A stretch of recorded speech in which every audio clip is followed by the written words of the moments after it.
ठीक इसी समय म्यूनिख शहर के व्यस्त फुटपाथ में चल रही है एक बुजुर्ग महिला, रोते हुए चल रही है।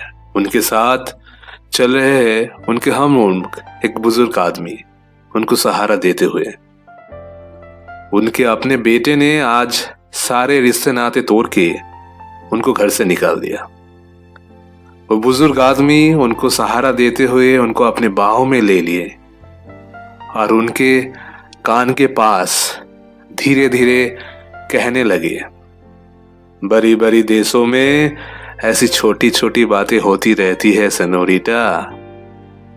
ठीक उसी समय मुंबई की रहने वाली एक लड़की कोयम्बटूर के एक बस में विंडो सीट में बैठी हुई 4 साल के रिलेशन में रहते हुए अपने बॉयफ्रेंड को लास्ट मैसेज लिख रही है। उस मैसेज में ये था, याद रखना कि दुनिया के किसी कोने में कोई खुश है क्योंकि तुम खुश हो। उसी समय लाहौर स्टेशन में एक मायूस लड़की के सामने अपने सर झुका के खड़ा है अमृतसर के एक नौजवान। वो एक शादी में आए थे, 2 दिन भी नहीं हुए एक लड़की से उनका लगाव हो गया। ट्रेन अभी छूटने वाली है, बिल्कुल भी टाइम ना गवा के उस लड़की ने उस लड़के की हाथ जोर से पकड़ लिया और कहा, अगर कहीं कभी भी कोई दोस्त की जरूरत पड़े तो बस इतना याद रखना कि सरहद पार एक ऐसा शख्स है जो आपके लिए अपनी जान तक दे देगा। और बिल्कुल उसी समय मेरठ का क्लास 7 में पढ़ता हुआ एक बदमाश लड़का किसी जन्मदिन के पार्टी में, जो एक हाल ही में उनकी क्लास में भर्ती हुई एक नई लड़की को अपना नाम बताने के लिए हाथ बढ़ाते हुए कहते हैं, राहुल, नाम तो सुना होगा। और बिल्कुल उसी समय कोलकाता के भवानीपुर के किसी बिखरे हुए 2 BHK फ्लैट, उसमें कैंसर पीड़ित अपनी पत्नी के पास बैठे हुए एक 56 साल के आदमी वायलिन बजाते हुए अचानक रुक गए। पास में रखे एक ओल्ड वॉन्ग का बोतल उठा लिए और धीरे धीरे कहने लगे, कौन कमबख्त बर्दाश्त करने के लिए पीता है? हम तो पीते हैं कि यहाँ पर बैठ सके, तुम्हें देख सके, तुम्हें बर्दाश्त कर सके। बिल्कुल उसी समय उड़ीसा के किसी गांव के एक फुटबॉल टूर्नामेंट का फाइनल मैच है।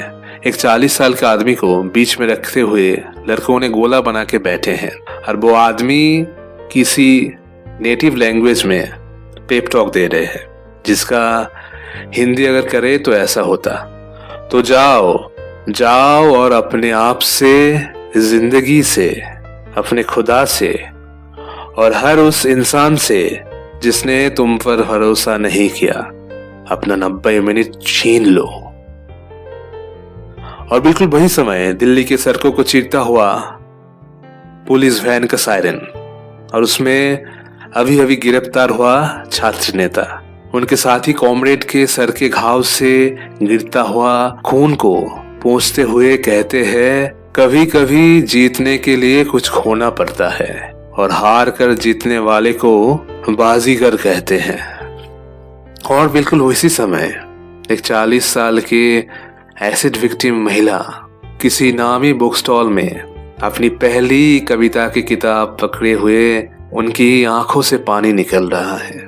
उसी पल खुद को संभालते हुए वो कहती है, पर जब हम जिंदगी के साथ नहीं छोड़ते फिर मोहब्बत का साथ क्यों छोड़े।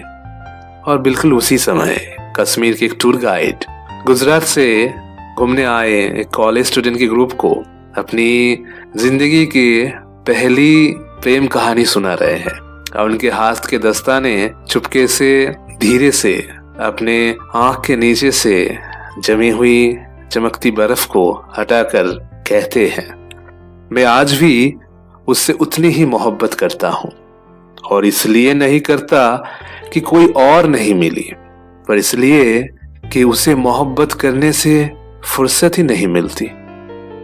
और उसी समय 47 घंटे बाद मौत से लड़ते हुए वापस आए राजस्थान के 30 साल का एक नौजवान। बेड के पास खड़ी हुई अपनी गर्लफ्रेंड की ओर देखते हुए एक टूटी टूटी सी आवाज में, कप कपाती हुई आवाज में कहते हैं, आई लव यू किरण। और बिल्कुल उसी समय 5 फुट 8 इंच का 53 साल का एक आदमी अपने जन्मदिन के आखिरी केक काटते हुए थके हुए बदन को किसी नरम सोफे पे टिका के आंख बंद करके मन में बोलने लगे, पिक्चर अभी बाकी है मेरे दोस्त। तो समझ ही गए होंगे, एक ट्रिब्यूट था शाहरुख खान के लिए। Happy birthday Shahrukh Khan. ये जो सुनाया लिखा है मेरे एक दोस्त ने, अभिक रॉय ने, जो बंगाली में लिखे थे, मैंने ट्रांसलेट किया हिंदी में।